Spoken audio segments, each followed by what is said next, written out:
என் husband ஒரு பெரிய non veg lower. ஆனால் அவர் கல்யாணம் ஆனதுக்கு அப்புறம் தான் வந்து இந்த குழம்பு ஃபர்ஸ்ட் டைம் எங்கள் வீட்டில் ட்ரை பண்ணாரு. மருவுக்கு வந்தப்போ அதுக்கப்புறம் இதுக்கு ஒரு பெரிய ஃபேன் ஆகிட்டாரு. எப்போ வந்தாலும் கண்டிப்பாக எங்கள் வீட்டில் இந்த குழம்பு செஞ்சுருவாங்க. வாத்துக்கறி குழம்பு தாங்க சொல்கிறேன். எப்படி செய்யலாம் பார்க்கலாம். ஒரு துண்டு இவ்வளோ பெரிய இஞ்சி எடுத்துக்கிறேன், ஒரு கை ஃபுல்லாக பூண்டு எடுத்துக்கிறேன். இதில் லைட்டாக வந்து நீச்சி ஸ்மெல் கொஞ்சம் கூடவே அடிக்கும்ன்றதுனால இந்த மசாலா வந்து நம்ம கொஞ்சம் சேர்த்துக்கணும், கொஞ்சம் அதிகமாகவே சேர்த்துக்கணும். யூஸ்வலாக நம்ம மட்டனுக்கு இதை நம்ம அரைப்போம் இல்லையா, அதே தான் கொஞ்சம் குவான்டிட்டி மட்டும் கொஞ்சம் நிறைய சேர்த்துக்கணும். இதுக்கு வந்து பெப்பர் கொஞ்சம் அதிகமாக போட்டுக்கோங்க, ரொம்ப உடம்புக்கும் நல்லது இது நீங்கள் சாப்பிட்றப்ப. 1/2 ஸ்பூன் சோம்பு, 1/2 ஸ்பூன் சீரகம், 1/2 ஸ்பூன் நான் இதுக்கு மிளகு சேர்த்துக்கிறேன். இது கூட வேணால் நீங்கள் ஒரு பச்சை மிளகாவும் வச்சுக்கலாம். சும்மா இது டேஸ்ட்டுக்காக வந்து ஒரு சின்ன துண்டு பட்டை, 4 கிராம்பு சேர்த்துக்கிறேன்.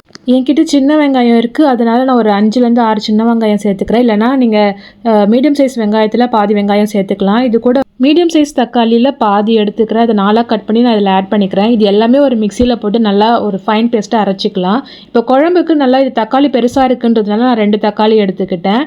அதுக்கப்புறம் வந்து ஒரு வெங்காயம் வந்து நான் மீடியம் சைஸ் வெங்காயத்தில் 3 எடுத்துக்கிட்டேன். நான் ஏதாச்சும் ஒரு ஃபெஸ்டிவல் நல்ல நாள்லாம் ஊர்லேருந்து நாட்டுக்கோழி கொடுத்து அனுப்புவாங்க. ஒரு கிறிஸ்மஸ்க்கு வந்துட்டு நாட்டுக்கோழி கிடைக்கலன்றதுனால எங்கள் அத்தை வந்து இந்த வாத்துக்கறி கொடுத்து அனுப்பிச்சிருந்தாங்க. ஸோ அப்போ பிடிச்ச டேஸ்ட்டாக இது ரொம்பவே அல்டிமேட்டாக இருந்தது. ஸோ என்னை விட எங்கள் மம்மி ரொம்ப நல்லா செய்வாங்க. எனக்கு என்ன டேஸ்ட் வரல. இப்போ ஆனியனை நம்ம பொடிசா அரிஞ்சு வச்சிருக்கோம், தக்காளி அரிஞ்சிட்டேன். ஃப்ளேவருக்காக ஒரே ஒரு பச்சை மிளகாய் சேர்த்துக்கிறேன். பார்த்து சேர்த்துக்கோங்க, நீங்கள் வேணும்னா அதிகமாக சேர்த்துக்கலாம். நம்ம ஆல்ரெடி மிளகெல்லாம் போடுறோம் இல்லையா, அதனால வந்து காரம் அதிகமாகிடும், பார்த்துக்கோங்க. இதுதான் வாத்துக்கறி. இது வந்து வாஷ் பண்ணி க்ளீன் பண்ணி வச்சிருக்கேன். ஸோ ஏன் வாத்துக்கறி குழம்பு அவ்வளோ டேஸ்ட்டாக இருக்குன்னா, நாட்டுக்கோழி வாத்துக்கறி இது ரெண்டுத்துலையுமே வந்து நீங்கள் ஊர்லேருந்து எடுத்துகிட்டு வந்தீங்க, இதெல்லாம் வயலில் சாப்பிடக்கூடியது இல்லையா, இதில் வந்து கொழுப்பு அதிகமாகவே இருக்கும். அதனால தான் இந்த குழம்பு அவ்வளோ டேஸ்ட்டாக இருக்கும். ஸோ இது நம்ம வந்து குக்கரில் செய்ய போகிறோம்.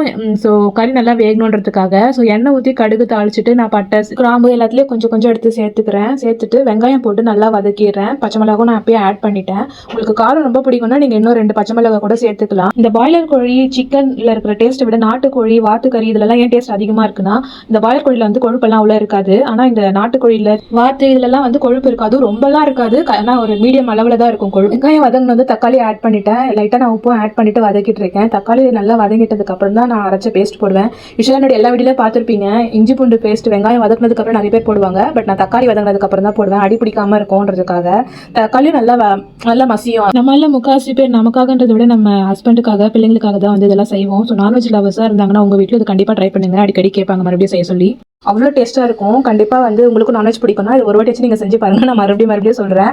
ஸோ 1 ஸ்பூன் மஞ்சத்தூள், 2 ஸ்பூன் மிளகாத்தூள் ஆட் பண்ணிவிட்டு அந்த பச்சை ஸ்மெல் போனதுக்கப்புறம் நான் வாத்துக்கறியை கழுவி இதில் ஆட் பண்ணிடுறேன். ஸோ ஒரு 2 நிமிஷம் வந்து இந்த மசாலாலே நல்லா பரட்டிட்டு அதுக்கப்புறம் குக்கர் மூடி போட்டு ஒரு 5 விசில் விடுங்க.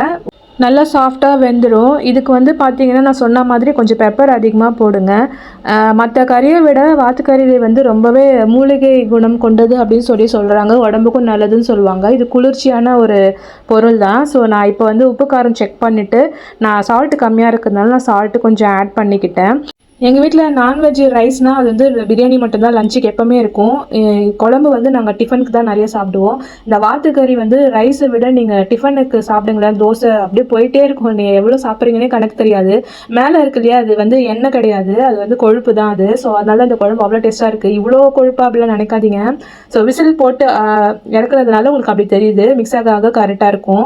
ஸோ தண்ணி கொஞ்சம் அதிகமாக இருந்த மாதிரி இருக்குது, அதனால நான் லைட்டாக சுண்டை வச்சு மட்டும் எடுத்துக்கிறேன். அவ்வளோதான், நம்மளுடைய வாத்துக்கறி குழம்பு ரெடி ஆகிடுச்சு. கொஞ்சம் திக்காக ஆக்கிட்ட பிறகு இப்படி தான் இருக்குது. ஸோ ரொம்ப டேஸ்ட்டாக இருந்துச்சு. அழகாக எனக்கும் வந்து பசி எடுத்துச்சு பார்த்த உடனே. ஈவினிங் டைம் தான் இதை நான் செஞ்சேன் ஆக்சுவலி. பட் இருந்தாலும் வந்து இதுக்குன்னு நான் தோசை ஊற்றி நல்லா சாப்பிட்டுட்டு தான் வந்து கிளம்பி வந்தேன். நான் எங்கள் ஊருக்கு போயிருந்தேன், அதனால் எங்கள் ஊருக்கு போகிறப்பெல்லாம் இந்த வாத்துக்கறி வாங்கி நான் செய்வேன். ஏன்னா அங்கே தான் வந்து நல்ல வயலில் மேய்கிற வாத்து அந்த மாதிரி நமக்கு கிடைக்கும். ஸோ ஹெல்த்தியான வாத்துக்கறி ரெசிபி. ஆல்சோ ஹெல்த்துன்றதை விட டேஸ்ட் வந்து ரொம்ப அல்டிமேட்டாக இருக்கும். நான் மறுபடியும் சொல்கிறேன், கண்டிப்பாக ட்ரை பண்ணிவிட்டு கமெண்ட்டில் சொல்லுங்கள். இதை ஒரு வாட்டியாச்சும் செஞ்சு பாருங்கள். வீடியோ பார்த்துறத விட்டுறாதீங்க. ஏன் சொல்கிறேன்னா ரொம்ப வருத்தப்படுவீங்க. அதனால தான் ஏன் நம்ம இதை முன்னாடியே சாப்பிடல, ட்ரை பண்ணல அப்படின்னு சொல்லிட்டு. ஸோ கண்டிப்பாக ட்ரை பண்ணிவிட்டு சாப்பிட்டுட்டு கமெண்ட்டில் சொல்லுங்கள். See you in another video. Bye.